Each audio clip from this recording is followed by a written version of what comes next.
Hey guys, Cody and David here for Venomous Wargaming, back with you guys with another battle report at 2,000 points. So, today is Saturday, in which Malign Portents and the Legions of Nagash come out. So, wha-bam, got this bad boy. David here's got Malign Portents. Bam. Was-am. So, I'm going through this with you guys for the first time. I'm going to go over all the rules, all the new stuff for the Legion of Night, led by Mannfred von Carstein. So, it's going to be a lot of fun. So, obviously, the new, brand spanking new Legion of Night against Seraphon. So, David has no idea what I'm able to do, and I really don't have any idea what I'm able to do either. So, we're all going to ride this bus together. If you guys want to go in-depth on the rules and get a little more understanding of what the Legion of Night is, and you want to hear me talk about it a little bit more, there's going to be a link in the video description below to go over to the next YouTube video or previous, however you view that. Viewing order is, you know, doesn't really matter. But go to that, and you're going to be able to see the Legions of Nagash book review I'm going to do right after this battle report. Literally. And you guys can watch it. You can take the Malign Portents book home too and do a review on it. So. Yeah, there's plenty of stuff in both books. It's going to keep me busy for a while explaining all this. But it's great. So like I said, Legions of Nagash is pretty great so far from what I've read. Lots of new rules, so we're all going to go through it together. So, big shout out to Dr. V and Michael for our two $15 subscribers. Thank you guys so much for the support on Patreon. Thank you to everybody else on our Patreon. If you guys want to, go down in our video links below and check out I think the second link in the description is to our Patreon. Go over there if you guys want to support us. Every little bit helps us out. Be sure to also go over to our Facebook page, get in touch with us, watch what we're doing. You just want to talk to us, you can do that too. Anything you want, go over there and check that out. Thank you, cell phone. And also, go down in the video description below and check out the link to Goldmine Games, where we are recording today. And you'll be able to see Mike Upton's shop, where we're filming this at, and where we bought our delicious little books from. Yep. And also, I'm going to cut the camera over to the other clip right now. Bam! And here you are. You're seeing the army that I'm using. This is not my army at all. This is Paul Boggs' army. It's up for sale right now here at Goldmine Games. They gave me permission to use it. I'm using it as both honor to Legions of Nagash and to help him out. And he's a really nice fellow and allowing me to do it. So if you guys are really interested, go to the Goldmine Games Facebook page, message the page, or get in touch with the owner, Mike Upton, on Facebook. His profile's in there somewhere. Message him.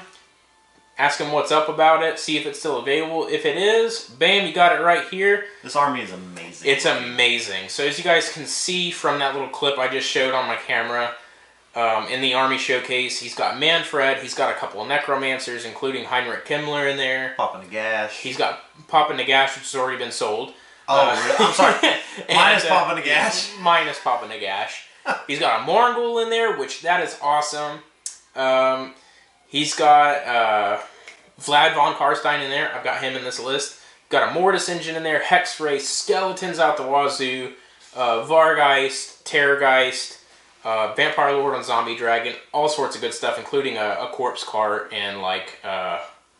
Black Coach? I think a Black Coach. Yeah, it's a Black Coach, not a Corpse Cart. And a bunch of other crap in there. And it's a beautiful army. All of it is fully painted, ready to go home to one of you guys. If you guys want to buy it, like I said, go down in the description below. Let Mike know that you're interested, and throw some dollars at it.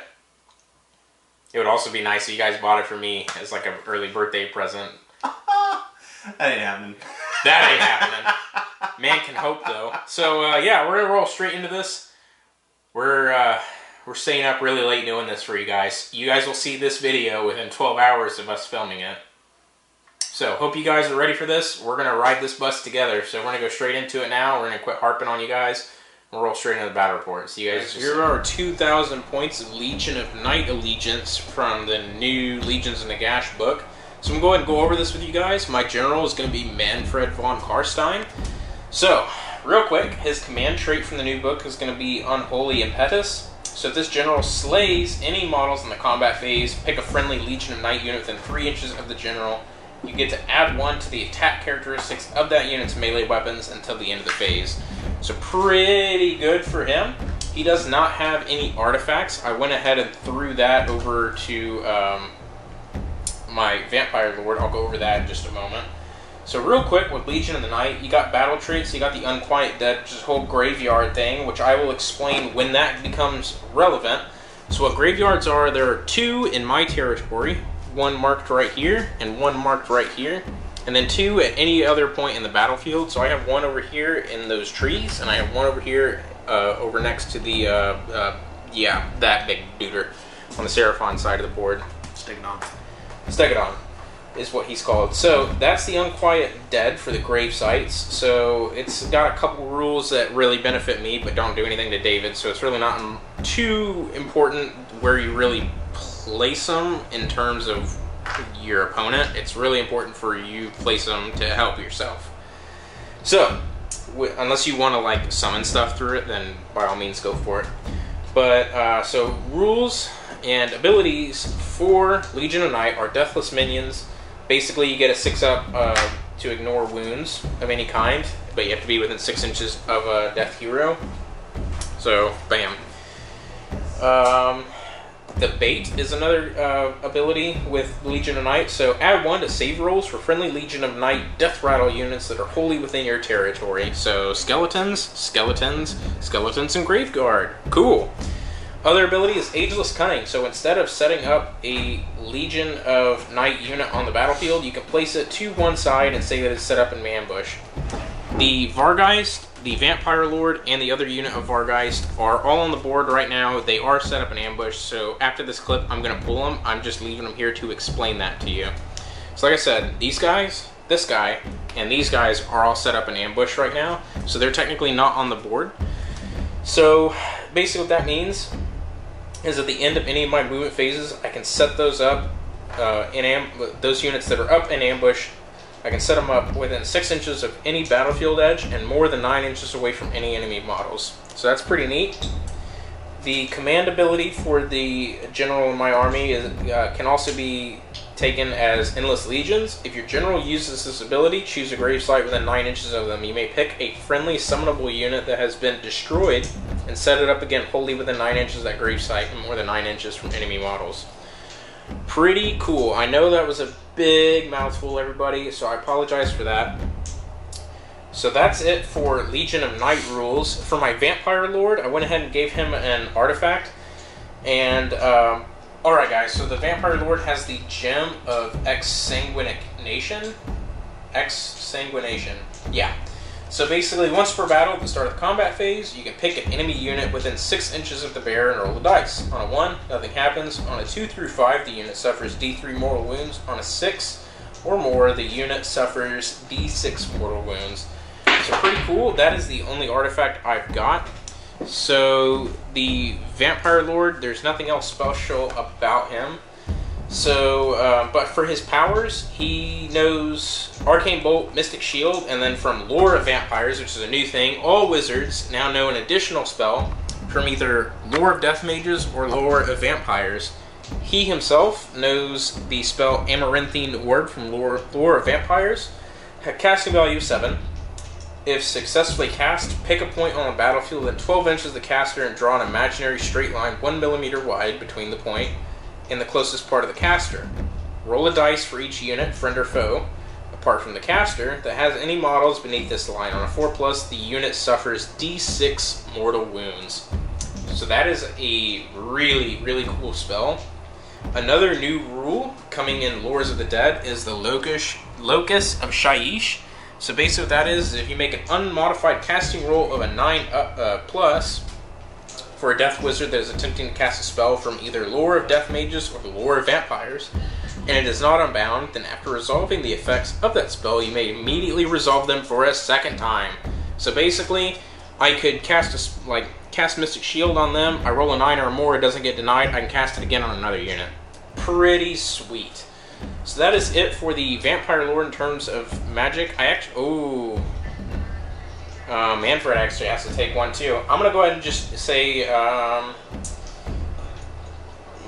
pretty sure Lore of Vampires applies to Manfred because he is a vampire, and he's a mage, or a wizard, sorry. So he's going to definitely take Soul Pike. Soul Pike has a casting value of 6. If successfully cast, pick an enemy unit within 18 inches of the caster that is visible to them. Until your next hero phase, after a unit affected by any Soul Pike spells makes a charge move, roll a number of dice equal to the result of their charge roll. For each 5 up, that unit suffers a mortal wound.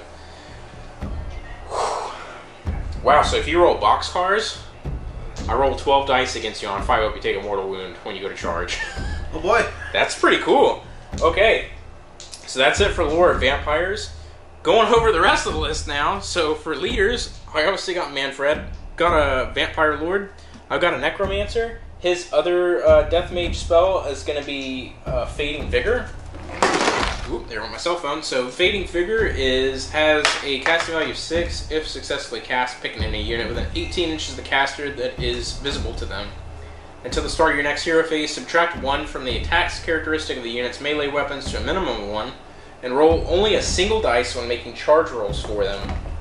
So that is pretty good. It really makes them very decrepit, slow moving. So that's pretty cool. I'm hoping that can come into play at a later point in this battle and really help me out. So that is it for him, and that is it for all the wizards in my army. The other leaders I have in this army are a White King with a shield and sword, and then a White King with a black axe. No artifacts of any kind, they're just there to party it up and help out the death rattle. For battle line, I have a 10-man unit of skeleton warriors with swords and shields, a 20-man unit of skeleton warriors with shields and spears, and a 10-man unit of skeleton warriors with swords and shields with a banner and leader. The spears have an instrument, as do the swords. The swords. And yeah, that's cool. And the Grave Guard are my other choice. They're a 10-man unit Grave Guard with great white blades. They've got an instrument and a banner in there. Got a 5-man unit of Hex Wraiths. Nothing special about them. And then for Behemoths, I've got 2 units of Vargeist. Nothing special about them. And then I've got a Mortis Engine. Never used one before. I'm going to go over all the rules with you guys in just a second, just so you guys know what it's all about. But it's really cool. I'm excited to use the Mortis Engine. I'm excited to use this whole army. I've never used any of these models before, ever. So I don't know what any of them really perform like personally. So, yeah, really exciting stuff. So real quick, going over everything with you guys.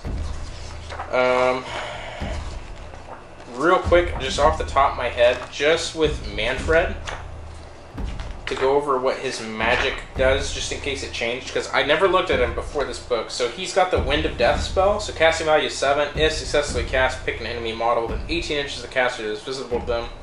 Each enemy unit within 6 inches of that model suffers 1 mortal wound, while the model's own unit suffers D3 mortal wounds. And his command ability is Vigor of Undeath, so until your next hero phase, you can reroll hit and wound rolls of 1 for friendly death units that are within range shown on his damage table, which starts out at 15 inches, then proceeds down to 12, 9, 6, and 3. So, cool. That's really it about him. I'm going to go over everybody else's rules at a later point in the battle when it comes relevant to it. I do not want to keep you guys here forever. We're going to go over to David. David's going to go over his Seraphon, and David's going to go over the mission, because boy, oh boy, if you think I had some stuff to tell you, David's got malign portents to talk to you about. I'll keep it short and sweet. Yeah. All right, we'll see you guys over there, and we're going to let David take it away. Fellas, here we go with the Seraphon. David's going to talk to you guys for like 15 years. Go for it, sir. Hopefully not that long. But so just we'll go from right to left. So this is a Stegadon with the Sunfire Throwers. 20-man unit of Skinks with javelins and their spears. We're going to do Sunblood like I normally run. A 40-man unit of Saurus Warriors with spears, full command. Slann. We're going to have 3 Razor Dawns, 3 Skink Handlers, 3 Coxagors, another 20-man unit of Skinks but with blowpipes and bone splitters, their little billy jack clubs. And then I'm running a Engine of the Gods, and then the Saurus Scar Veteran on Carnosaur. And I really wanted to just kind of mix up my Seraphon list for y'all, because I know I like every time I play them, I just run the straight Saurus Warriors, and so I kind of wanted to give y'all an idea of an Engine of the Gods since I've got it, and see how the Skinks do. So we'll see what happens, and I apologize. Pretty busy with work and stuff, so they're just kind of turquoise right now. It's absolutely embarrassing compared to Paul Blog's army. It is fine, everybody. My turquoise guys. But yeah, so we're going to be playing one of the new pitched battles out of the Malign Portents book. I chose the first one in there. It's pretty simple introductory to the Malign Portents rules. So basically, the big thing are the Malign Portents rules that you get. I'll get into that in a sec. And then the other big thing is the prophecy points. So normally your prophecy points are depending on certain factors. If you have a Harbinger and things like that, I'll let Cody cover that when he does a book review. But in the pitch battle that we're playing, it's actually very simple. It's for every flat 500 points you get 3 prophecy points. So I'm right at 2,000, so I'm going to get 12 prophecy points every turn. You use those prophecy points every turn. I think he's at 1990, so he's going to get Cody's going to get 9 prophecy points at the start of every turn. Those regenerate every turn to be able to use throughout them. And then so you use your prophecy points on the Malign Portent. That's your guiding Malign Portent. So it's pretty cool. It adds a bunch of random variables into the game. So there's 6 different Malign Portents. And so you can either roll a dice or pick one at the start of the game, and that's your guiding Malign Portent. And what's I going to say? We're going to choose to roll. It's pretty cool. If you have a Harbinger in your list, they bring an entirely new Malign Portents that you can use your prophecy points on while you're playing, in addition to the original Malign Portent that you rolled. So getting a Harbinger can really be beneficial to your army. And yeah, so the victory conditions of this game, there's 2 scenario objectives, one on his side of the board, one on my side of the board. To control it, you have to have more enemy models you have to have more friendly models within it, within 6 inches of it at the end of your turn. And if you do so, you'll gain 3 victory points. And for this particular mission, it kind of mixes it up. At the end of your turn, if you have prophecy points to do so, and whether or not the objective is controlled by you or your enemy, if you have a hero within 3 inches, I'm pretty sure it's 3 inches, I'll double check in a sec. If you have a hero within 3 inches of an objective and you have prophecy points left over, you can cash in 3 prophecy points to gain an additional victory point, whether or not you control the objective or not. So, yeah, we're going to roll for the Malign Portents. That's going to be a lot of explaining to do. So get ready. This is going to be a long bat rep. Yeah. It's going to be long. If you guys want to see more in depth of what Malign Portents is, there's going to be another link in the video description down there somewhere. Go ahead and check out the Malign Portents book review I'm going to do if you guys want to see more in depth into that, rather than what we just showcased in this battle report. Let's just get through the game. Yeah, let's just get through this. So I'm going to cut the camera here, and we're going to roll straight over to the Malign Portents book, and you guys can see what we're about to do. Get some dice rolls ready for Malign Portents, and David's going to explain to you his command abilities and stuff. Oh, I'm going to do the Great Remember like I always do, because I enjoy being able to teleport 2 units, because that's just amazing. Why wouldn't you take Great Remember if you're a Seraphon player with a I don't know, it's Slann? got pretty cool. Yeah. That's for another day. It is really We'll talk about that later. And then the Malign Portent stuff. No. Prism of Amnotech. Oh, that's what he's taking. taking. Can you take Malign Portents specific? I don't know. Can you? I didn't even know that was. I don't know. We'll do the.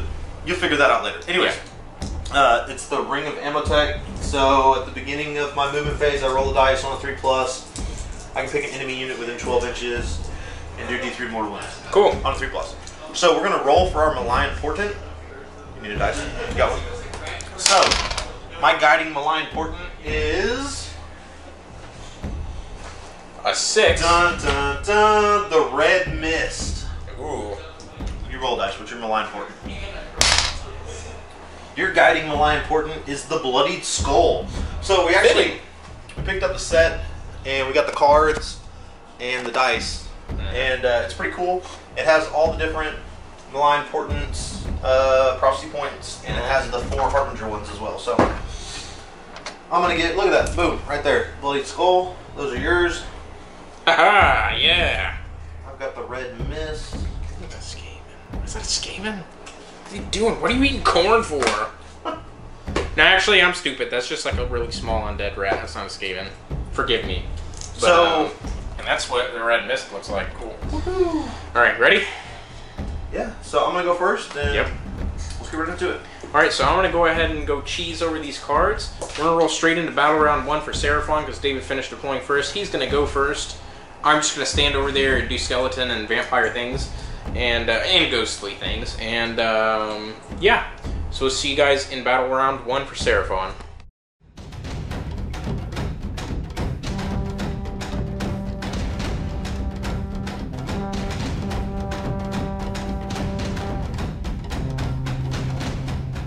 Guys, beginning of turn 1 hero phase for David Seraphon. Go for it. So we'll start with Gift from the Heavens. Oh, well, first, hold on. We need to do my celestial configuration. So 4. A 4? The Sage's Staff. The constellation has held a mythical portent of wisdom and magic. Add 1 to casting rolls for all my wizards. Awesome. There's going to be a lot of spells getting cast. Oh yeah, it's going down. And then, which we do, so the celestial, or Gift from the Heavens. Yep. So everybody within 10 inches, they can fly and they can reroll saves against shooting. And I've never played with Engine of the Gods. Give me a second. Engine of the Gods. Here we go. 3 dice. 6, 10, 12. A whirlpool of starfire engulfs the enemy. Roll a dice for each enemy unit within 10 inches. Okay, so that ain't happening. That's whiff. So that happened, and then I'm going to attempt to teleport the Sarge Warriors, so they can move, and I'm going to teleport. They can't move. They just teleport. Oh yeah.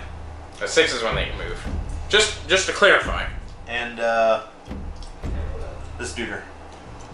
Carnosaur. Oh! So he can not charge. Yeah. Okay. Wait, can you not function at all when you roll a 1? I cannot move or charge him that turn. Okay, so he's just gonna sit there. Oh wait. No, I don't. This unit cannot move or charge this turn. So he just sits there. Alright. Okay. So yep, the Carnosaur's just gonna chill. So we're gonna do Mystic Shield on the Warriors. Yep. Big glob. 7 goes off. You don't have anything to. No, I'm way out of range to deny you. So they've got Mystic Shield, and then we're also gonna do Light of the Heavens. On a 6. Goes off on a 9. And so my next hero phase, any battle check tests for Celestial Demon or Chaos Demon units are made by rolling 2 dice. And so basically that just benefits me. Yep. I roll 2 dice and the lowest. Cool. Okay, let me move some guys. Alright, we're going to teleport them, we're going to move, and then we'll be right back with you guys when we start shooting. Into the movement phase, into the shooting. This is what teleported, and they are now 9 inches away from my forward line. So, yeah, 30 guys with spears right in my face. 40. 40 guys, I can count. Not really. Alright, so... No shooting? No, nothing's in range. Okay, cool. Let's go. This is the charge that counts. 7. Oh no. Alright, your turn. No rerolls? No. Nothing? Okay, that was quick. So going straight into Legion of Night, Battle Round 1, and we'll see you guys in just a moment.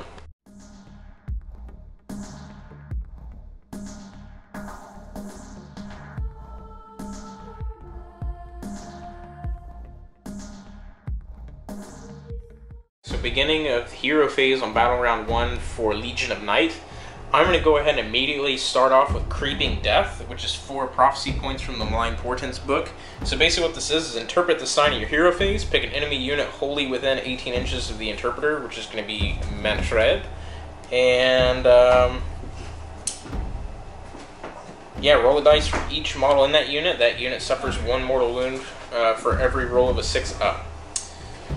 So yeah, fun times. So here we go. I'm going to roll 40 dice. And on a roll of a 6, they suffer a mortal wound. I'm going to go ahead and pull these out. 8 6s, so that's 8 mortal wounds inflicted. So 8 Source Warriors are going to go away there. And there's 8 from that left-hand side. So that is it for that. Moving on from that, no more prophecy points for the hero phase at least. I'm going to go ahead and now use Manfred. He's going to cast Wind of Death. Casting value is 7 with a +1 from the Mortis engine. So cast value is 6.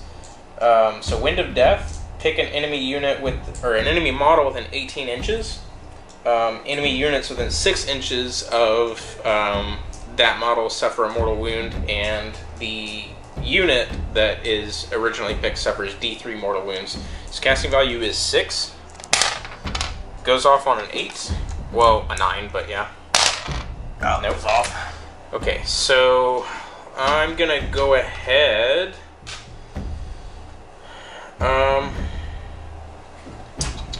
Let's just go ahead and pick this guy right here, who is closest to your Razordons. David, could you measure out 6 inches from the closest guy here to your Razordons? And see if he clips the skink handlers. No, this guy. This guy. Oh. No, it's just the Razordons. No, just Razordons. Okay. So the Razordons take a mortal wound, and the Saurus Warriors take 1 mortal wound. So 1 and 1. That's it for Manfred. Actually, no, it's not. He can cast 2 spells. He's gonna go ahead and cast Mystic Shield on the Hex Wraiths. So casting value, I believe, is a 6.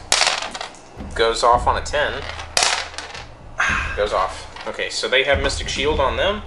That's it for Manfred. Next up, the source, or the not the sorcerer, the Necromancer. He's gonna go ahead and cast Van Hel's Danse Macabre. Do you have any more magic? Yes, he's doing it right now. How many more spells do you have to cast? Just this one on this guy. Okay. I don't know who I want to go for.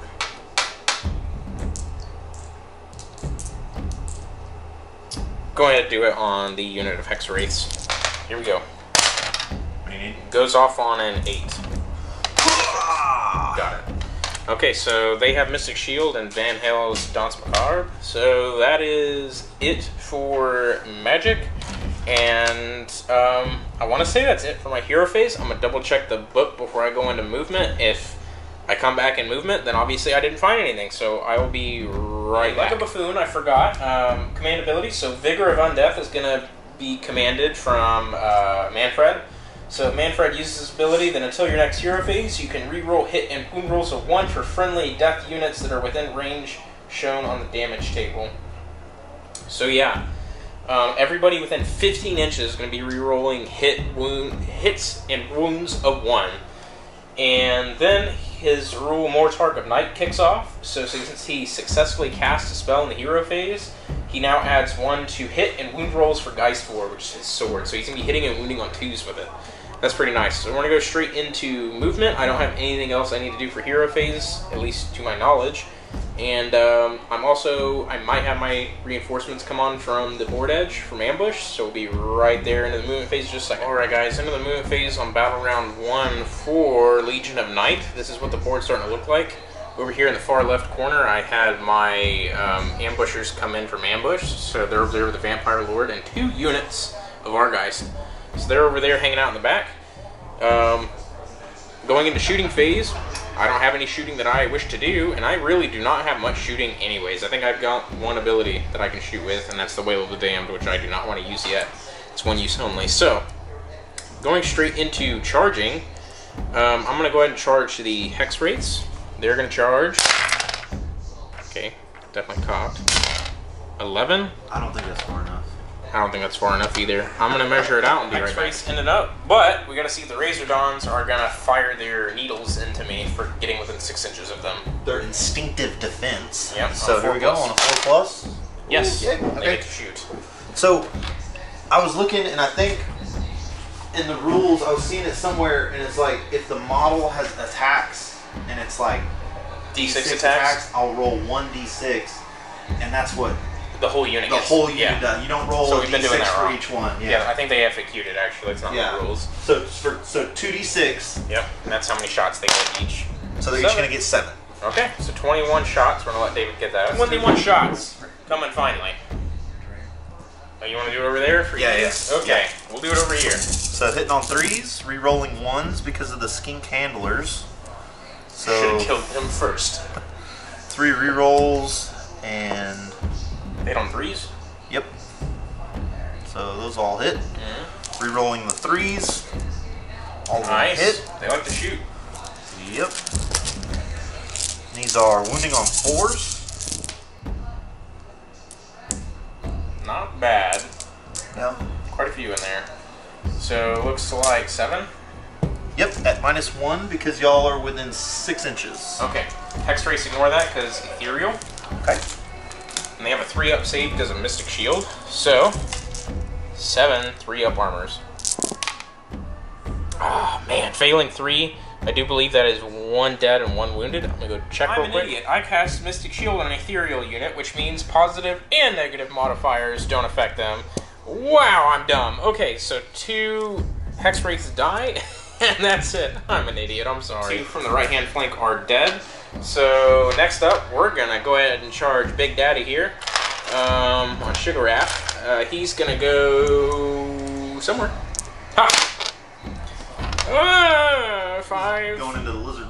Yeah, we'll see. Manfred was more than excited to go 3 inches. Next up, we're going to do the big unit of skeletons here. Yep. They're moving right in. Here's all the skeletons! Okay, next up, Great Guard. Yes. Definitely going in. Alright, guys. Into the charge phase, going into combat. I'm going to start things off with Manfred, and he's going to start things off with Geistfor, his sword. So 4 attacks, hitting on 2s, wounding on 2s because he successfully cast a spell, and because of his Mortar of Night special rule. So, hitting on 2s, 4 hits, wounding on 2s, and that's 4 wounds at Rend 1, which you don't care about because you're Seraphon with shields. Yep. And D3 damage piece. So 4, 5+. Yep. Yeah, Mystic Shield, just so you know. 3+. Right? They have a 4-up save with shields? Yeah, 4 up. Okay, so you That's take good. 1. So 2 d3 wins. Right? They're d3 damage. So you get a 3-up save. I mean a 4 up. I'm sorry. So it's 2 d3 wins. You're, Yep, 2 I meant D3 it's damage. 5. You got it. 3 and 2, so 5. Okay. So 5 Source Warriors go down to Geistfor. Next up is the Sickle Glaive. So 2s and 2s again. Hit, wound, rerolling 1s because of Vigor of Undeath. Nope. So 1 at Rend 1. So 4 up. Good. Good. So Sickle Glaive missed. The Shigrath's Ebon Claws are 6 attacks. Now, as per the rules, according to mounts in the beginning of this book, mounts don't benefit from spells and stuff like that that add modifiers. So that's pretty cool. So 6 attacks, hitting on 4s, wounding on 3s. Re-rolling 1s. Nope. And wounding on 3s. That is 3 at Rend 2. So 5 ups. So here's that cock. It wasn't laying flat. So 3 more guys then. Yep. No, it's 2 damage apiece, so 6 guys die. Okay, no big deal. And then 6 attacks from Spectral Claws. So hitting on 5s. 6s cause a mortal wound. No 1s. 3 hits. Wounds on 4s. Re-rolling 1. That is 2 wounds at no rend. 4 plus? Yep. Good. Okay, so passed. So Manfred is done, but now that he slain some models, I'm gonna go over wait, to there's more. Yeah, but wait, there's more. So Unholy Impetus is gonna kick off for his command trait. So if the general slays any models in the combat phase, pick a friendly Legion Knight unit within 3 inches of general, add 1 to the attacks characteristic of that unit's melee weapons until the end of the phase. So bam, skeletons, spears. And that is it for Manfred. Over to you, sir. Okay, I'm gonna activate my my warriors. Okay, we'll be right back. Source warriors going into the skeletons first? Yeah, we got 12 of these guys going into there. Okay. So it's gonna be 13 attacks because the alpha gets an extra. Okay. So they have they're right at 20. Thank God you didn't kill one more, so I can add 1 to the hit rolls. Okay. So they're wounding, hitting on 3s and wounding on 4s. Okay.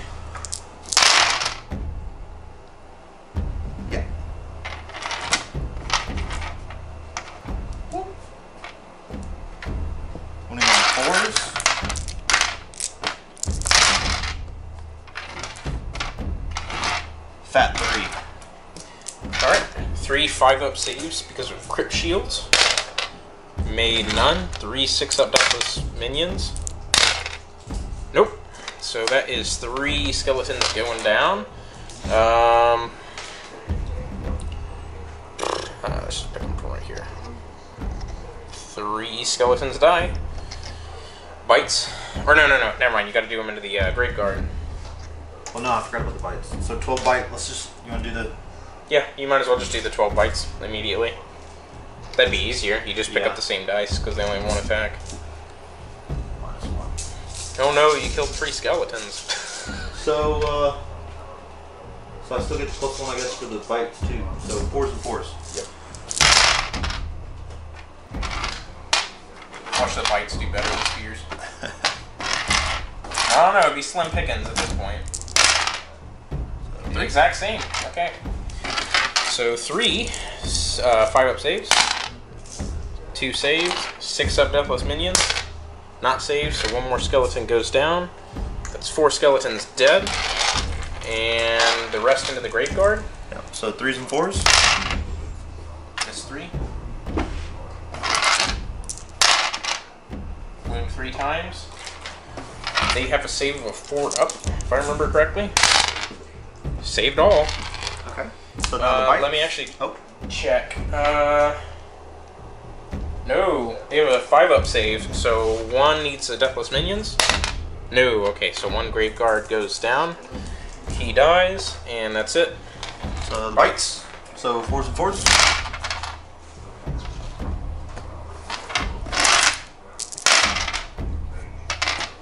So 3.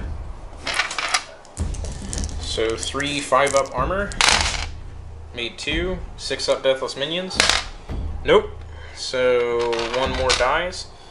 I don't want to take the instrument. Just take him.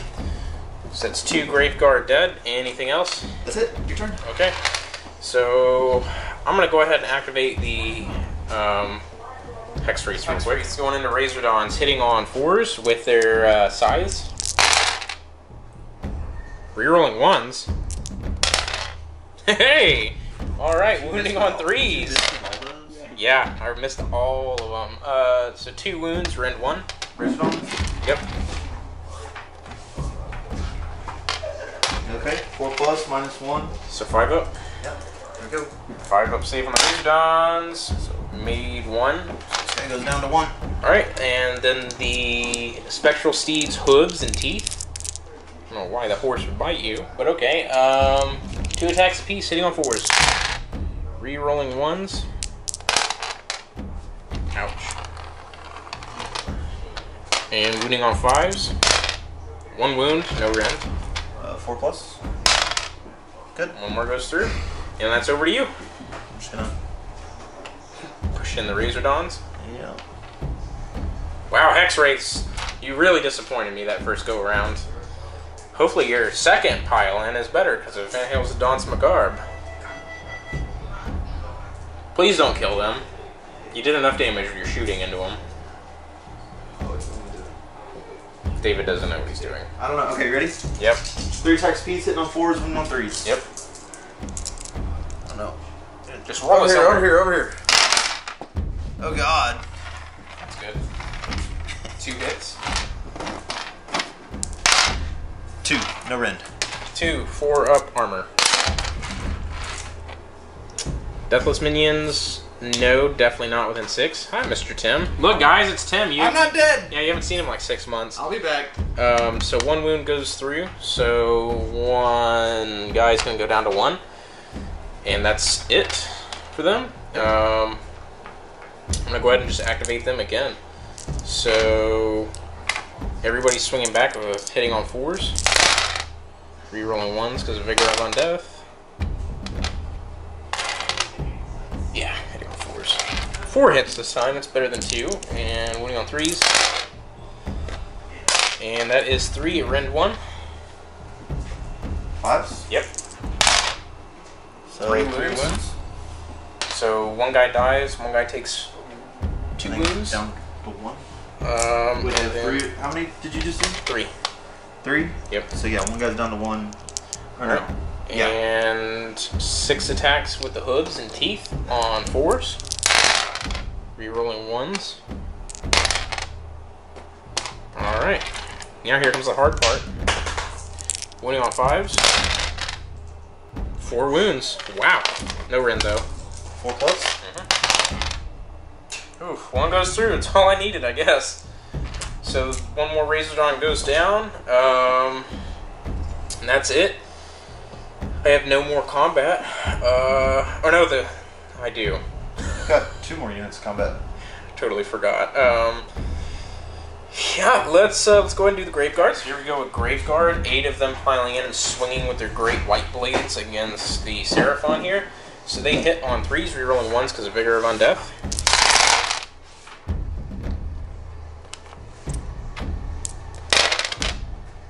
Okay, so removing all the 2s in there.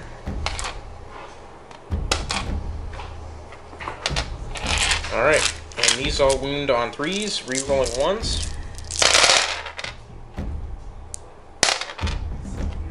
Okay, so that is 4, 8, 11 wounds at rend 1, which you ignore.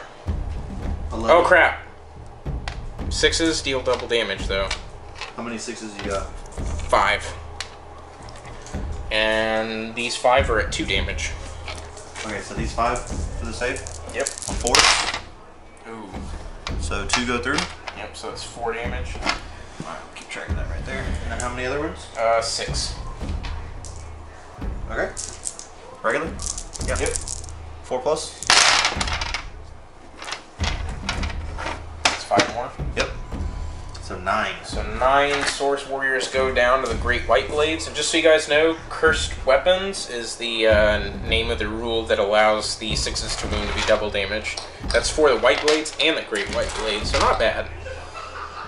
So that's it for Grave Guard, and David has nothing else to fight with, so I'm going to go ahead and do the skeletons next. I want to see if they can push out the sword. Right, here we go, 16 skeletons, one of them being the leader, making all their attacks into the Saurus Warriors here. They have a +1 to their hit rolls because they're within 18 inches of a friendly death hero.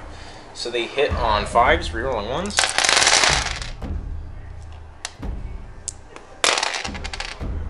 Okay, removing all the failures. So it's a pretty good roll. So 7 hits, wounding on 4s, rerolling 1s. That is 4 at no rend. 4 plus? Yep. So 2 more warriors go down. And that is it. No more combat. Let's go ahead and do Battle Shock. I'm gonna go ahead and use a Malign Portent card. Let me look at what it does. Use the Strata of Screaming Skulls, so interpret this sign at the start of any Battle Shock phase. I'm going to do it on Manfred, and subtract 1 from the Bravery characteristic of all units. So yeah. Everybody? Everybody on the board is -1 Bravery right now. So they're down to 9?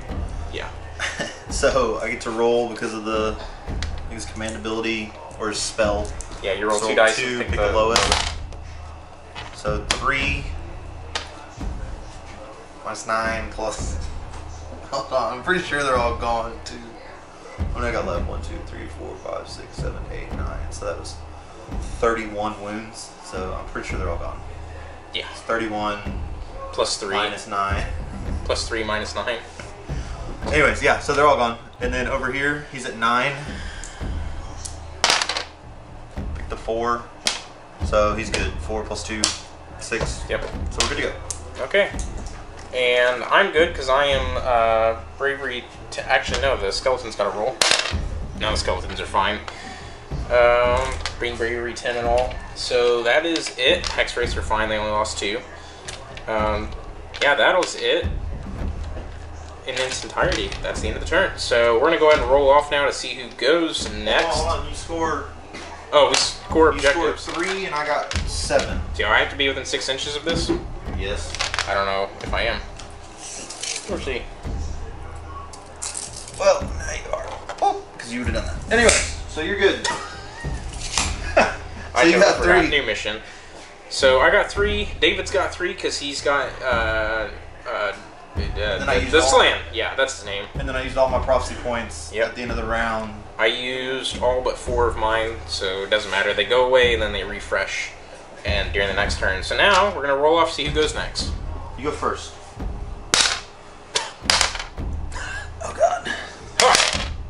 Wow. We don't want to roll high on going next. Okay, so I'll obviously take that. We're gonna go straight into Legion of Night Battle Round 2.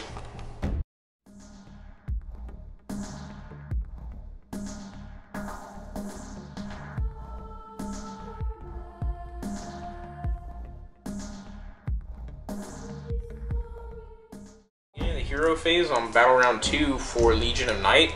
Manfred is going to cast the first spell here. He's going to go ahead and do Wind of Death on the Razordon. So casting value is 7 with a +1 because he killed something last time with Geist 4 and it sucked its soul out. Ooh, on a 5 and a 6. No, I don't think he's within range of the Mortis engine. You have to be within 12 of that, which I kind of doubt. Let's see. Definitely not. Okay, so that fails. So next up, he's going to go ahead and just cast Arcane Bolt on that Razordon. That goes off on a 10. Ah, attempt to deny. Oh, did you get a no, +1? I think you got it. I got you. Hold on. Don't you have to beat it? Yeah. Do I have to beat it, or? No, you got it, because it's only the next spell I cast, so that last spell failed anyways, so that's it. So you denied that. Denied. Stop. You gonna go ahead and remove your Source Warriors? No. So...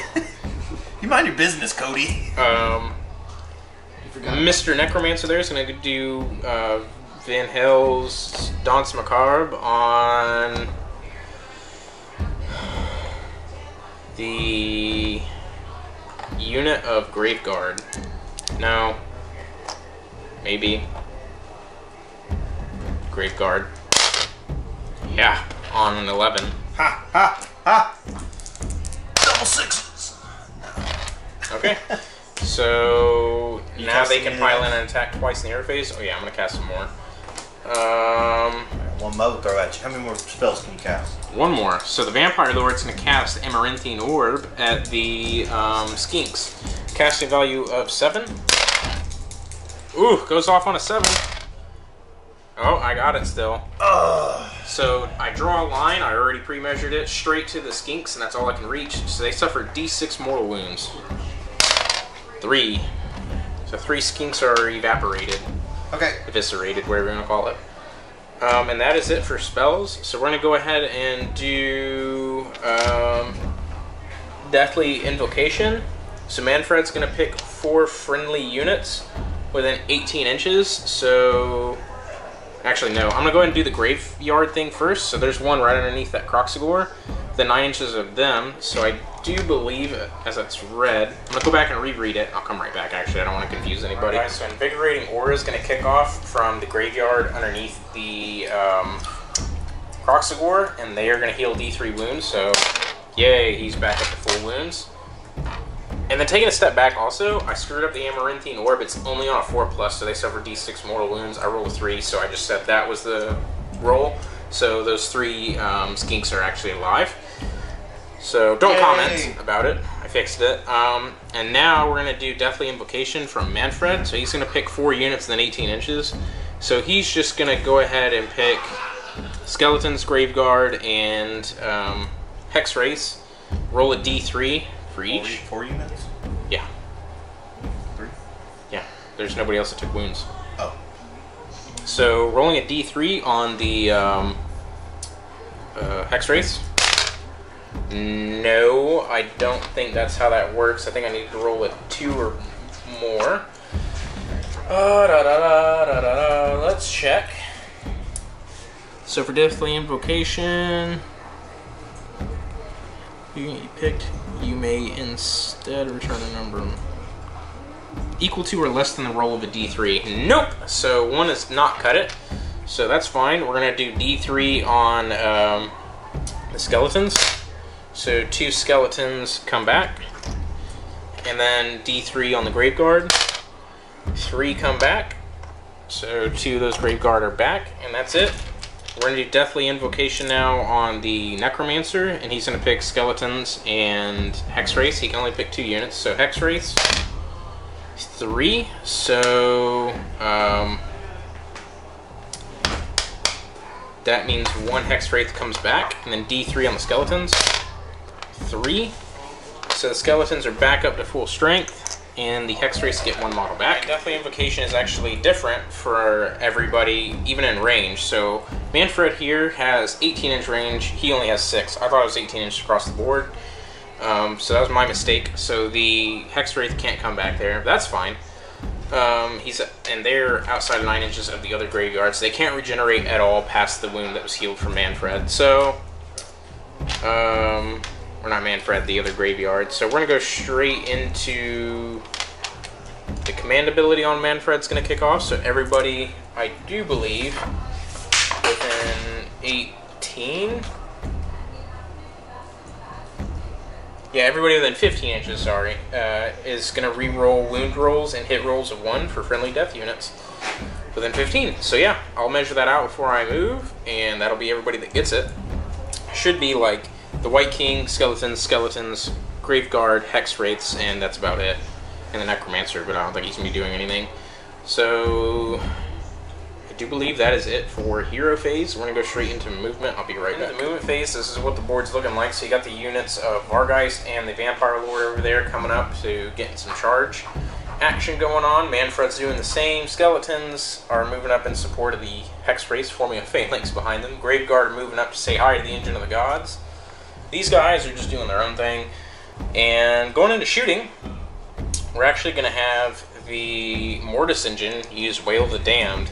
So everybody within 9 inches is susceptible to its ranged attack. So it's the Razordon and the Engine of the Gods. The Engine of the Gods is at -1 bravery because they're within 6 inches of a skeleton banner. So I need to roll 2d6. For every point I roll higher than that unit's bravery, they suffer mortal wounds in the difference. So against the Razordon, nope, not on 4, and on the Engine of the Gods, not on a 7. So that is that. Not very useful against a Leadership 10 army, or Bravery 10, sorry. And that's it for shooting. So we're going to go straight into charging now. Man, I'm going to use one of my prophecy cards. Prophecy cards. 3 points. And so, interpret this sign in your opponent's charge phase immediately before they make a charge roll for a unit that is wholly within 18 inches of the interpreter. So I'm going to do... Who's interpreting? Who's reading? I think we're gonna do. I think we're gonna do this guy, and so basically, or he's gonna interpret it on this unit. So your charge is gonna be reduced to 1d6. Cool. You're not gonna like the counter to that. Oh really? They're just gonna blow their instrument, move 6. Oh really? Sorry, David. Go sit down again. Manfred's gonna charge. 10 inches. Ending up like that. The Vargeist on the left back there are gonna charge. Yep, they're charging right in the skinks. Thank you, sir. You are a gentleman and a scholar. Oh yeah. The Vampire Lord's gonna do the same. He's in as well. And the Vargeist are going into the Sunblood. 9. Woo! Alright, so they are perfectly in. The Graveguard are going to blow their horn and move 6 in. I'll move them in a second. And I think that's it. Let me push them into the charge phase, into the combat phase. The 10-man unit of Graveguard are going to activate first and go on the Ancient of the Gods. So they have 10 models in there, plus a Seneschal, making 2 attacks apiece, with the Seneschal's plus 1 to his attacks. Sorry, I butchered that. So hitting on 3s, wounding on 3s, re-rolling 1s in the hit and wound because of being within 15 inches of Manfred's command ability when he did so. Vigor of Undeath. So here we go, 3s. Re-rolling 1s, only 2. That is an excellent roll. And then wounding on 3s.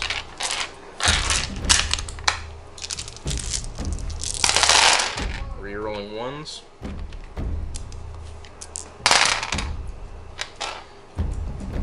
Yes.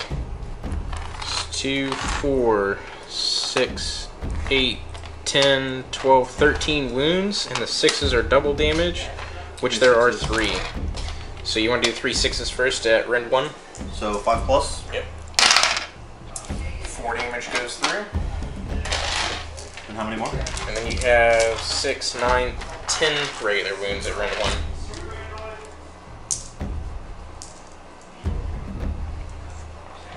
9, 10? Yep. 5 plus? That's pretty good. Yeah. Not bad. So I take 2, 4, 6, 8, 10 wounds. Yep. So he is down to dead. Got him in one go. Alright, so that's it for the Graveguard. We're going to let David decide on a unit and we'll come right back. Stegodon now coming into Manfred. So the crushing stomps, I'm going to get 3d6 attacks. Yep. So 12. Pretty good roll. Yeah.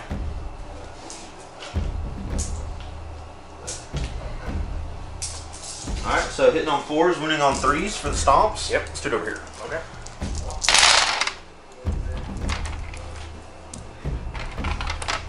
Alright, 5 go through.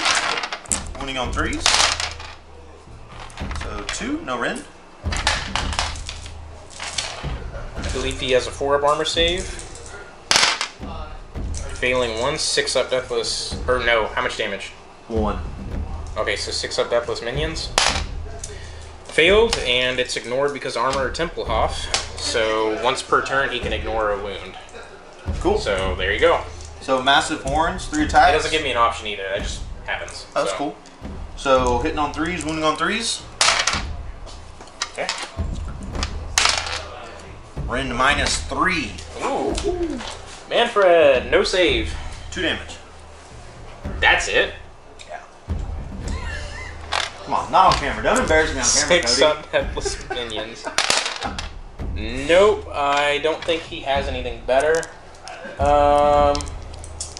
No. Okay, so he goes down to 9. Boop.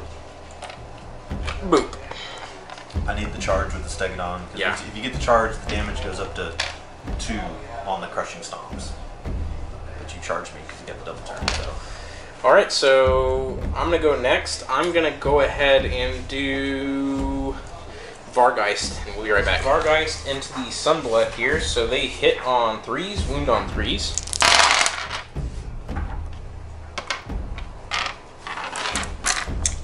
Wounding on 3s.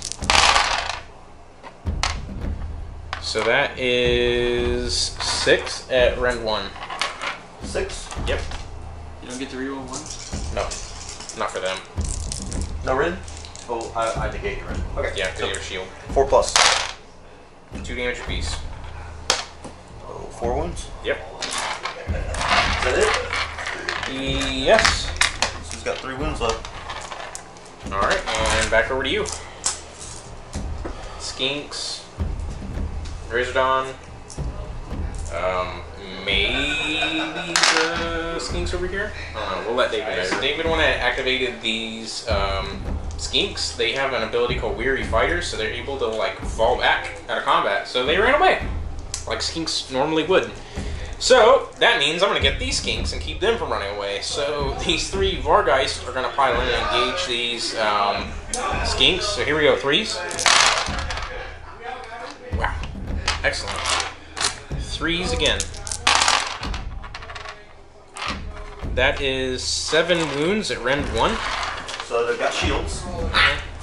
So 6 up. Okay.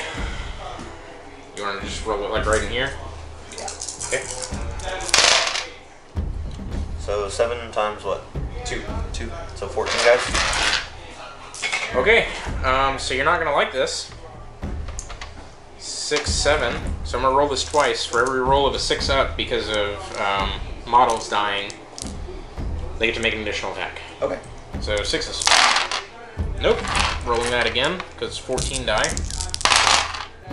1. Do 1 more. Nope. Okay. That's it. 14 guys die, and then David's gonna activate something else. Razordon, Hex Race. Hitting on 4. Nope. That is all. Roger. Hex Race are gonna swing back because we know like you. So here we go. Hitting on 4s. Re-rolling 1s. Okay. 6s are mortal wounds. I don't remember if I remember that last time. Wait a minute. Sean, could you check for Hex Race? They're kinda in the back of the book. Okay. And see if it's 6s are Frightful Touch, which causes mortal wound to hit, or if it's to wound. I think it's to hit. X-rates 6 up. To hit or to wound? Oh, to wound is for the sight? No, for the I'm talking ability. about the Frightful Touch is a 6 up for the Spectral Sight. Inflicts 1 mortal wound instead of normal damage. It's on the hit. It's on Okay, the hit roll. so 3 mortal wounds. I totally forgot about that, the whole battle report. So he's dead, and that's it. Don't need to roll for them anymore. Crap, I hope I didn't roll any 6s earlier. Sorry, guys. Hey, Cody. Yeah. I think you're going to be alright. Your army's doing okay. First time I've used all of these models, so I'm sorry, guys. And I'm sorry to David. So, he's who not do you sorry. want to do? That's what you get for your Beast Claw Raiders. I was going to say, you're still salty from last week. Okay, I guess I'm going to push these Skinks in. Skinks versus Manfred. So, hitting on 6, wounding on 5s. I've only got 4 guys that can attack. Oh, snap. Oh. Here we go, here we go. Need some 5s. Oh, okay. Armor save. Nope. 6 up. Nope. Take that in your foot. You both them. Got him. Alright, so that's it for over there. I'm gonna go ahead and do Manfred. Up next, he's gonna do Geist War and Sugarrath's Ebon Claws into the engine, or the Distillodon, whatever you call it, and the Sickle Glaive and the Spectral Claws and Daggers all going into the Skinks. So 4 attacks of Geist War, hitting on 2s, wounding on 2s, rerolling 1s because Vigor of Undeath. Okay, that's 4 wounds at rend 1 on big guy. The Stegodon? Yep, Stegodon, that's what he's called. Distillodon. I don't know what drops him on. 4? Yes. -1, 5 plus? Yep. Ooh, D3 damage. Ouch. 3, 2, 2, 2. So 6, 9 damage. So it's down to 1. Yep. And then he is down to 8 wounds, so I've taken 3. So he's down to 5 attacks with Ebon Claws. Here we go. Hitting it on 4s. Missing 2. And wounding big fella on 3s. Oh, nice. 1 wound at Rend 2 on the Ebon Claws.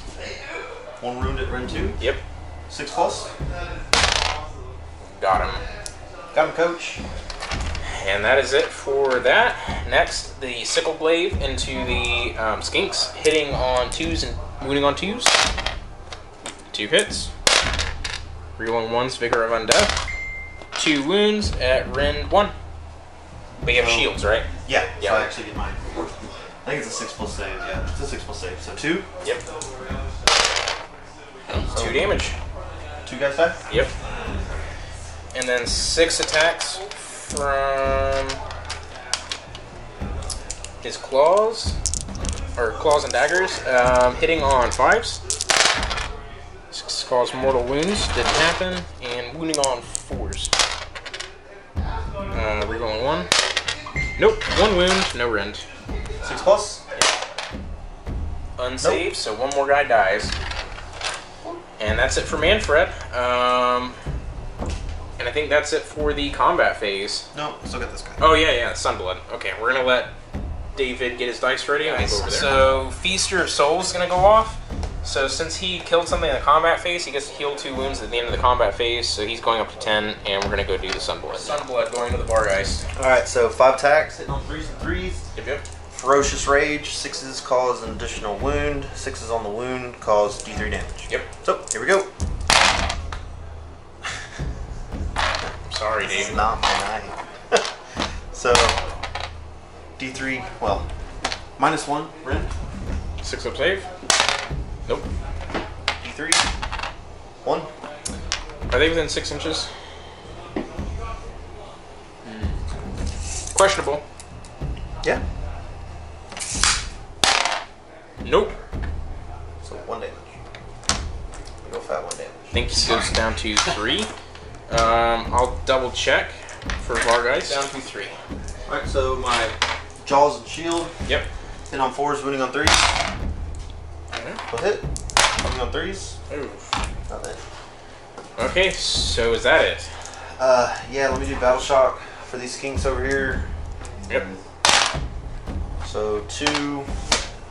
There's 3 left, so 17. I'm at -1.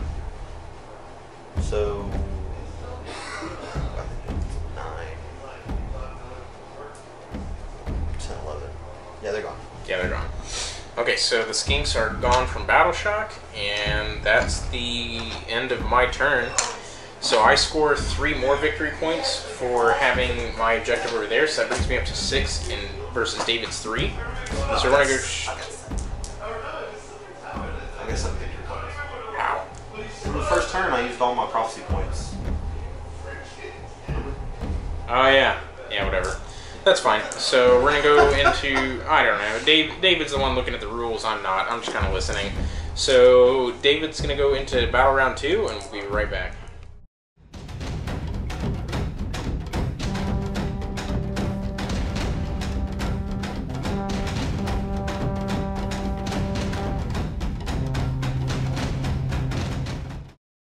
Round 2 for Seraphon's hero phase. So, we're going to do Gift from the Heavens. Yep. So everyone within 10 inches can fly, and they can reroll 1s for failed saves and the shooting phase. Okay. Magic. Yep. Let's get started with a Doom Bolt, or I'm thinking Doomfire Warlocks, a Mystic Arcane Bolt. That one. Into these guys. Go for it. Huzzah! 6. Could you hand me 2 dice, please, sir? I'm gonna unbind with a +1. Because he killed somebody dice for. Unbinded. Okay. So now I'm going to attempt to cast. Let's gonna try Mystic Shield on the Carxagors. So 7 +1. I forgot I have a +1 because of my celestial configuration. Same thing, gonna try and unbind. Dang it, I should have saved my +1. I need an 8. Ah, no. I wouldn't have mattered with +1. And So they got Mr. Shield. Light of the Heavens. Mm-hmm. So I can pick my lowest dice. So has a casting value 6. Ready? Goes off on a, Vampire Lord's gonna try. goes off on a 10. Missed it. Okay. Alright, that's it. Alright, so then hold on. We're going to teleport. Yep, who are you gonna teleport? Let me think for a sec. Okay. Attempt to teleport the skinks. They're teleporting. And Big guy in. over here. So he's teleporting. Yep. Alright, So let me move them so real quick. we're gonna go into his movement. And we'll see you guys in shooting into the movement phase battle round 2 for Seraphon. The Carnosaur teleported all the way over there. You got the skinks moving up over here. He decided not to teleport them after all. And the Croxivores just kind of like turned around. They're all confused. And Big Frog Man moved around a little bit. The skink handlers don't know what's going on. They're lost in the sauce. So yeah. Awesome. Okay, so they're shooting at them. So they're going to be 20 attacks. There's 20 of them, so I actually get +1 to hit in the shooting phase. So it's regularly 5s and 5s, so I'm going to have 4s and 5s now. So be afraid. Be afraid. How does it feel to have skinks shoot better than your Dark Elf crossbowmen? I'd rather not comment. Rather not comment. So now, wounding on 5s.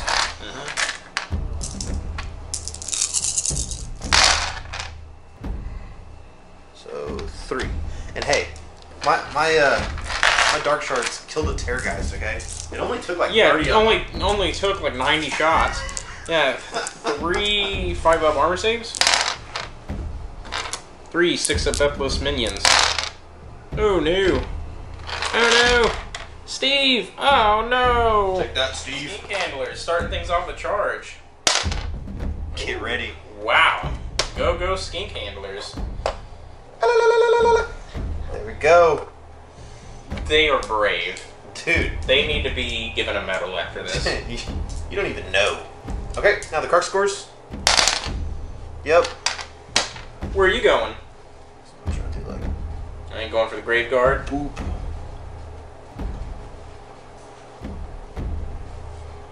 You gotta move them slowly because they're metal, otherwise you'll like drop an asteroid through the table and everything will die. Or I'll like destroy Homeboy's You could, army on accident. honestly, viewers, you could take a metal Croxigore and hurl at somebody and render them unconscious. It would knock him out. Easy. Yeah, easy. Easy. It's like worse than getting hit with a softball in the face. Ain't no joke. So, And who's next? These big boys want to get in there? I don't think so. Okay. Anybody else? Dude, you guys are everywhere. No, that's it. I guess the Carnosaur over there. Charging into Crow. I mean the White King with the Black Axe. Oh, no, he ain't going nowhere. Woo! Doing me a frighten. Okay, so we're gonna go straight into combat. Who you want to start with? I was gonna say, what are you doing? Why would you choose the skink handlers? Skinks, duh. Yeah, alright, Croxigores. We'll be right back. Guys, in 2-inch range of the Moonhammer, so that gets 5 attacks. Alright, so hitting on 4s and winning on 3s. Yep. 3 hits. Alright. So 1. Ren. -1. 6-up armor. Nope. 2 damage. Could you measure and see if they're within 6 of the Necromancer? Definitely not. So 2 guys die. Go ahead and remove them from the back. Next. Alright, so now the Drake Bite Mauls, 4 attacks a piece. So hitting on 4s, winning on 3s. Oh my god. And winning on 3s. So 1, no rend. 5 up. No. 2 damage. So 2. Oh.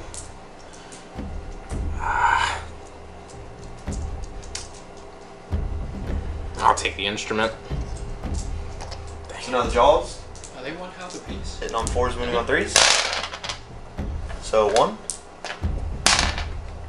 No wound. Okay. So that is it for the Croxigores. I'm going to go ahead and activate these two Vargeist immediately. So the Vargoyle and his brother there are going to attack, hitting on 4s. And wounding on 3s.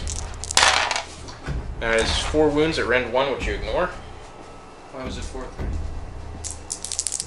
4 plus? Yeah, 3-3.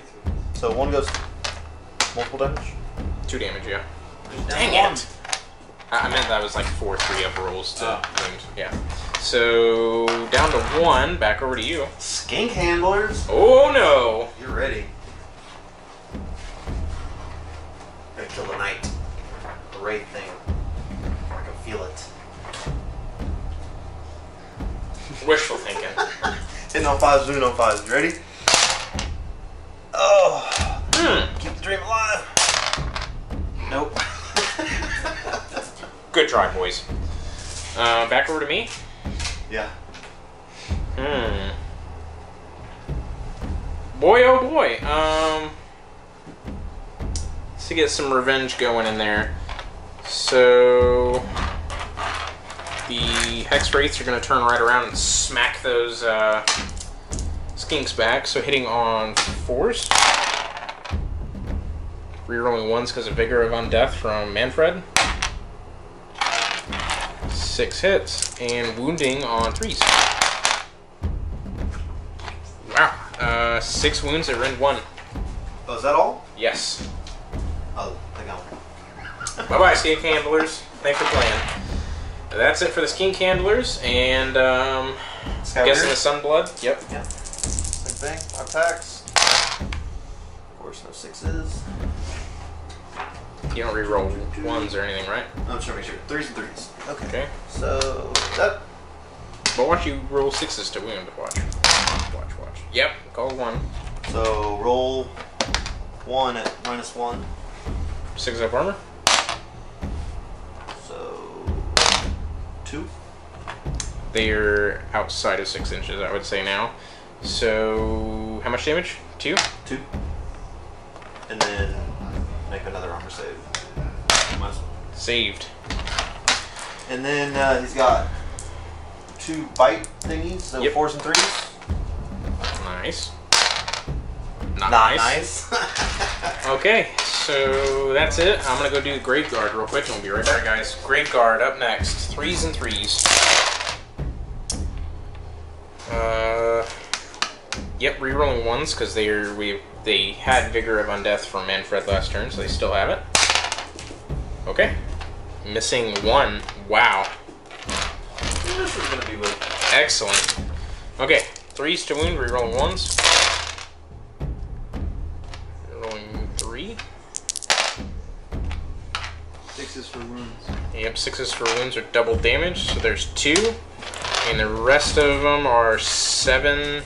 Yeah, 7 wounds at Rend 1, and then 2 damage at Rend 1. Okay, so those 5 plus. 4 damage. So 1 guy dies. Okay. Boop. And then 7. Yep. 5 up. So another guy dies, and then 1 guy has 2.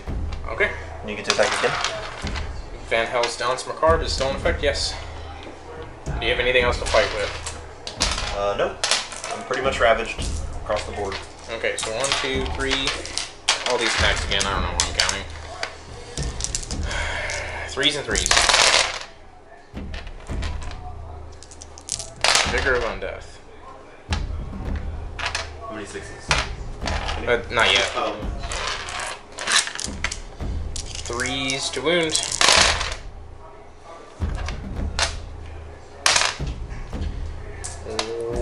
2 6s. 2 6s on 5s. Oh, okay. He's dead. So, yeah.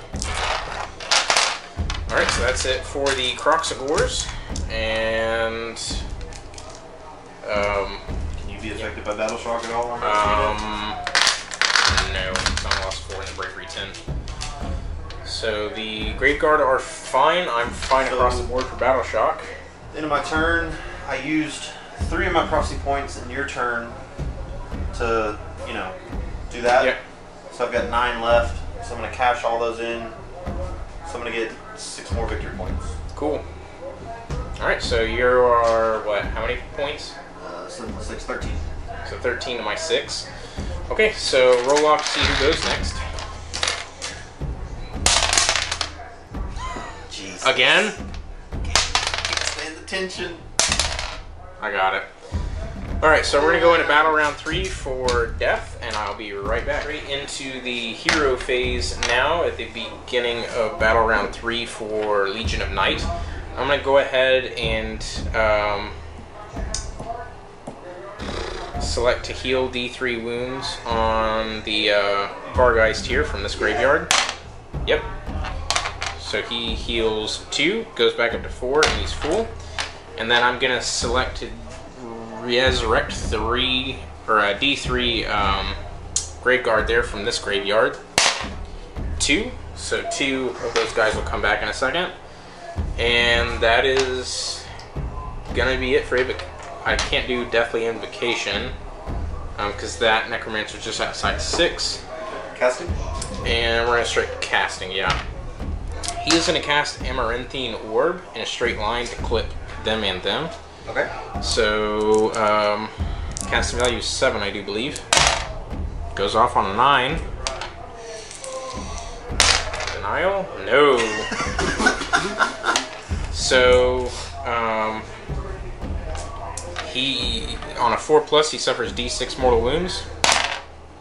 D6 mortal wounds. He's got 1 left. 1, that's enough. And then on a 4-up, they suffer D6 mortal wounds.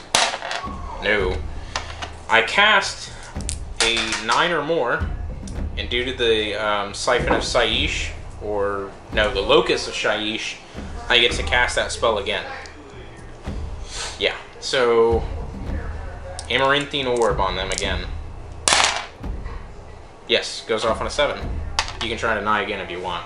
Did you just cast it again? Yeah. Because of Locus of Shyish. What other nasty stuff are you going to do? His Wind of Death thing, and then maybe Van Hell's Dance Macabre. No. On a 4+, to suffer D6 mortal wounds. Yes, D6 mortal wounds. 4. So 4 skinks disappear. As that's it for the Vampire Lord. I'm gonna go ahead.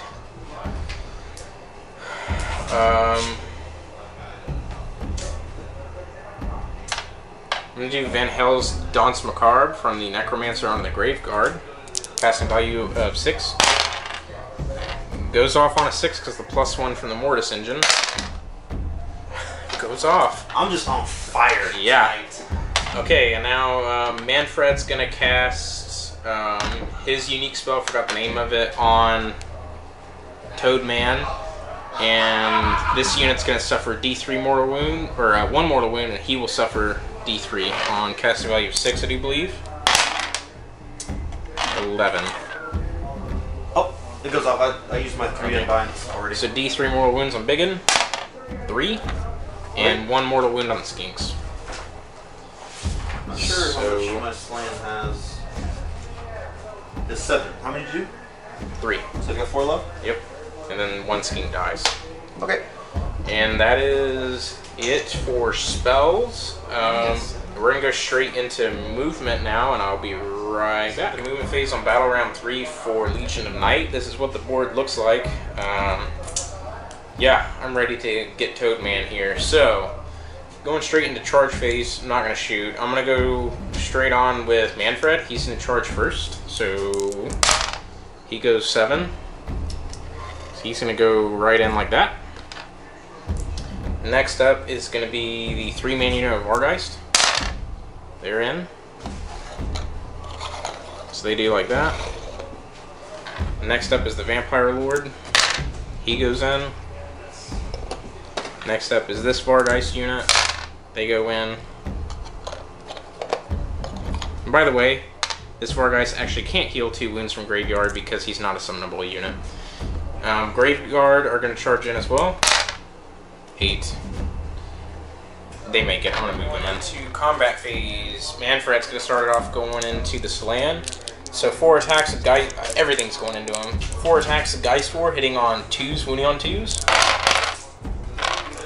4 hits. By the way, his command ability obviously goes off in the hero phase.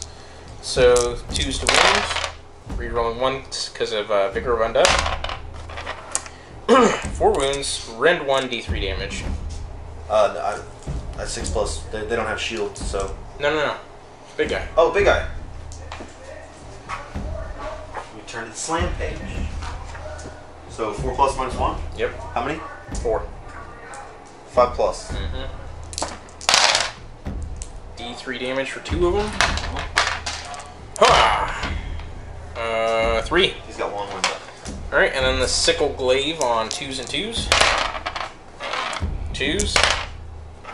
And that is rend 1, 2 damage apiece. 5+. He's gone. Dead. Alright, so the Slann dies, and then it's over to your skinks. Alright, so 8 guys into this unit and 6 guys into here. Yep. So they actually have bolt spitters and clubs. So right here. So 8 clubs hitting on 5s, moving on 4s. Hitting on 4s. So 3, no rend. 5 up. Ooh. 3 6 up Deathless Minions. Ugh! Killing stuff? Ugh.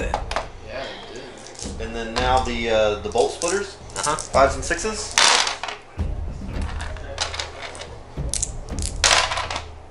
Nope. And then so over here on this unit, 5s and 4s, with clubs.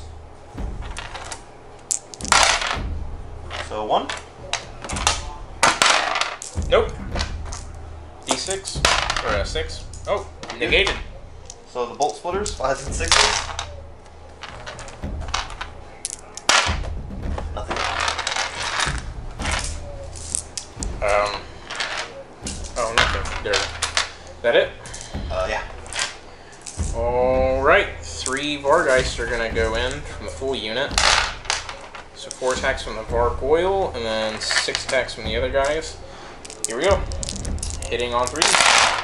Rerolling 1, so it's Vigor of Undeath. Leaning on 3s. Wait, is it 3s and 3s? Yeah, it's 3 and 3. Okay. And rerolling 1s to wound, because of Vigor of Undeath. 5 at -1. On the stats. 5 wounds. Does it do multiple damage? 10 damage. Okay. So 10 skinks die. And that is 10 dice to roll, and on 6s they cause some additional attack.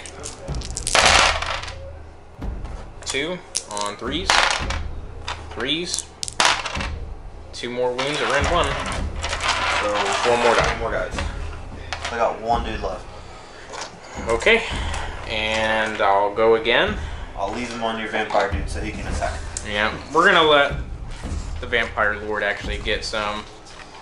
Get some love. Yeah, he's gonna finally go. So 4 attacks, 3s and 3s.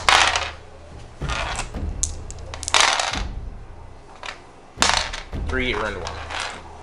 Boop. D3 damage. Wow, holy crap! I should have just done him from the beginning. Okay. That was 8 damage just from him. Nice. Did you not? So that's it. No, I didn't want to charge him. If I had just stayed over there, you can't. You know, you'll have to go all the way around the Mortis engine. So I guess that's game. Because I claim this objective and I have that one, so there's 6 points. And then he uses your prophecy points. Yep. So And that would bring me up to 15. Yep, 15 on top of your 6. And you're at. Or no, 15 after it add to your last 6. And you're at 13. And I'm at 13, and then Yeah. And you need to take that one with your Carnosaur. and that's not happening. Yeah. So we're gonna call it. Okay. Awkward left-handed handshake. Good game, sir. Weird. Thank you. And that's it, guys. So no after-action report. You guys really saw how it turned out. This is a really brutal game for David. I apologize greatly. The Legion of Night is excellent. I did not know how this list would perform because I'd never used any of these units, so I didn't really quite know how their synergy went together, but consequently, this entire army synergizes very well in the new book. They did an excellent job writing the rules. It was really brutal. Oh, one thing we forgot. When you're using the Malign Portents, the pitch battles, if you have the model, both opponents can agree, and you can use either a Chaos Marauder or a Nightcap Shaman for free. So both of y'all can just like take one for free. Oh, interesting. And then you can add 3 prophecy points, even though that mission specifies that you do it for per 500 points. That's just, you're gonna review that later, right, Cody? Yeah. Okay. Totally. Okay, that's it, guys. So, a sweeping Legion of Night victory. Yeah. I hope I can record more with you guys and do Legion of Blood next, and maybe Legion of Sacrament. Because I have Arcan, I don't have a Neferta model. But like I said, these aren't my models. These are here for sale, so if any of you kind souls want to go out and drop some money and get this entire army that I showcased earlier, go for it. It's a beautiful army, so, and it's looking for a forever home. Go ahead and cue that sad song from the ASPCA commercial with dogs. Yeah, In the Eyes of an Angel. Okay. That depresses me every time. Okay, guys. That's the end of the battle report. Be sure to go down in the video description below. Check out all the links to everything. And thank you guys for watching. Hope you enjoyed it. And see you guys later from Cody and David here at Venomous Wargaming. Later, guys. We will see you guys in the next video. Peace out.